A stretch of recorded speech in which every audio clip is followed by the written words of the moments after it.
Here's what we think about when nailing off-season. You are well placed when you have taken your break following the end of a race season to have a more, and I'm not a fan of this word, but I'm going to use it today, balanced approach.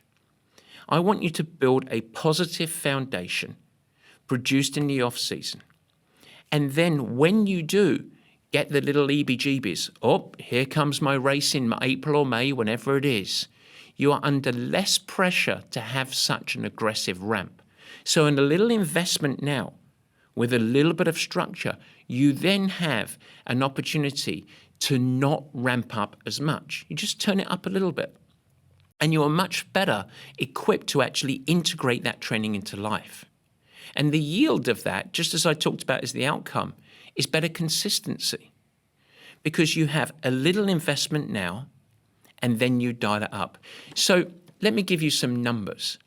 Classic athlete, and let's just use random hours here. You're training 14 hours a week, and it feels like a monkey on the back. You finish the race season, and you decide to go random. And maybe you stay pretty consistent with random exercise for 4, 5, 6, 7 hours a week. And then suddenly, boom, it's back on. You're back to 14 hours. How about shifting the lens a little bit?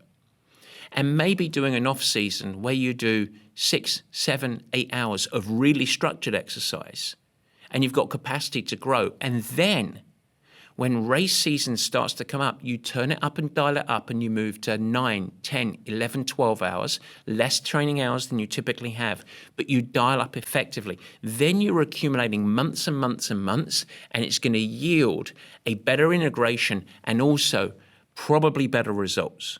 Really important. This is the catalyst of how many, many people find harmony. But they also realize the benefits of not just improving in sport, but reaping the benefits of consistency that's going to amplify your health, your energy, your cognitive function, and how you show up in other aspects of life. So what does it look like when it comes to off-season? Well, let's break it down. The first thing is when you enter off-season, you want to completely eradicate any thought of a racing mindset. I don't really want you to think about goals, getting ready for a race, driving fitness gains. Instead, expand your mindset.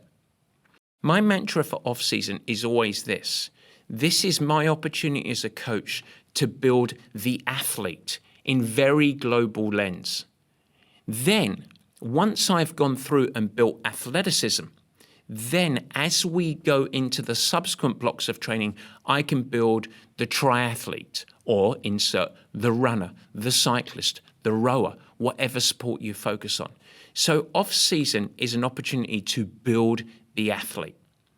And let's think about the fundamentals. So I'm going to do a little bit of a teaser for next week's show here. At Purple Patch, we break off-season into 3 main words when we think about our training. And we're going to dig into these next week in next week's show. The first is foundation. So I want you, as an athletic lens, I want you to build a great platform, a foundation. Now, this isn't base training. This isn't going out and accumulating massive mileage. Instead, it is a foundation of strength. Really, really good for our longevity, our health, our daily function, and also a platform of tissue resilience.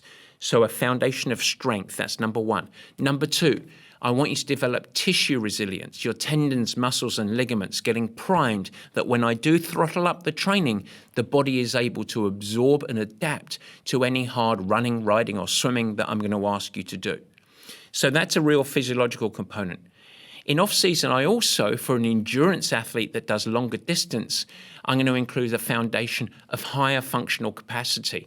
So I'm going to aim to improve their VO2 max. So I'm going to actually have them do a bunch of sprinting, high-intensity work, raise their ceiling of potential. And I'm also going to build a reservoir of hormonal health, their capacity. So a big part of foundation in off-season is to actually rejuvenate. And the reason for that is I want to rejuvenate to get really, really vibrant mentally and physically so that you can achieve positive adaptations from the hard work that is coming. I'm not an easy coach. It is demanding, but I want you to be fresh physiologically. And so it sounds like a paradox, but high intensity training and rejuvenation and strength and, of course, tissue resilience. And you can do that in a really smart, structured off-season. A second component that we think about is technique. This is a time when training stress is really low. You're doing less hours and it's less demanding, that you have the cognitive capacity to focus on the technical elements. What is my hand doing when I enter in the swim stroke? How do I gain purchase on the water? What's my posture like in running? My form, my foot speed? How am I sitting on the bike and pedaling the bike? Whatever your sport is, when training load is low and it's less physically demanding, you have the capacity to engage in the technical elements. It's a wonderful opportunity for you to actually improve. Now, it's very, very difficult for any athlete to really focus on technique development when training demands are high. Because when training demands are high, a lot of your mental energy is going into executing the session, and you're also coping with more fatigue.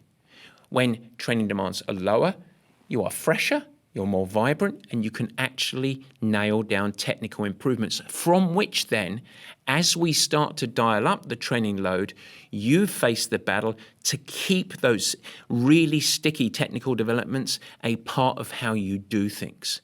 And in concert, you then become a better athlete. So technique is a wonderful time in off-season, and you will never do it at any part of the year. Good luck improving your running form while you're doing track intervals.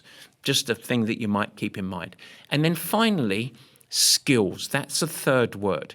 Wait, didn't I just talk about technique? Skills is different. When I think about skills, I'm thinking about mastering the art of your craft. I'll give you one specific example here. How do you actually manage terrain when you're riding your bicycle to get the best speed relative to any fitness that you have? There's a real art to this. How are you sitting on your bike? How are you shifting gears? The same with running. When you're going up hills, what should that be like from a running form standpoint and an output? When you're running downhill, you've got gravity as your friend. How can you get best speed? So there is a craft to your challenging races that you do. And there is only one place that you can really emphasize this, and that's when training demands are lower. Because you can get the skills, develop it, and then when we ramp up training, you're a better craftsman. You've got the tools. So the headline news is you can only really focus on these three elements when training demands are low. And that's off-season. Because under the banner of this, you have a whole bunch of freedom, flexibility. You can go and do other stuff that you love in your life, whether it's cross-country skiing, whether it's hiking, whether it's salsa dancing, I don't mind. And you should have greater capacity to spend more time with your family and friends, be more present in work. But the training that you do, whether it's 50% of your normal load, 75% of your load, it should never be 100% of your normal load. We want to ensure that you can focus on strength, tissue resilience, developing skills, developing technique. And when you do that, then you have the platform to accelerate. And guess what? It makes your whole journey more fun. A nice way to think about off-season when done right, it's a little bit like a jigsaw puzzle. Here's your jigsaw puzzle, the pieces of it. Number one, you want to have a break. We talked about that. Spend more time with your family, friends, and other areas of life. Great, there's a piece. Number two, a flexible approach. More time for fun activities, hiking, skiing, gravel riding, whatever is your thing. Number three, really double down on strength and conditioning. Strength, mobility, balance, flexibility, all of that side of stuff. Number four, emphasizing upgrading your technique in your essential sports, focusing in triathlon, for example, swim, bike, and run. How do you actually do them? And finally, improving the craft, your specific skills in your sports that are so difficult to really refine when training demands are high.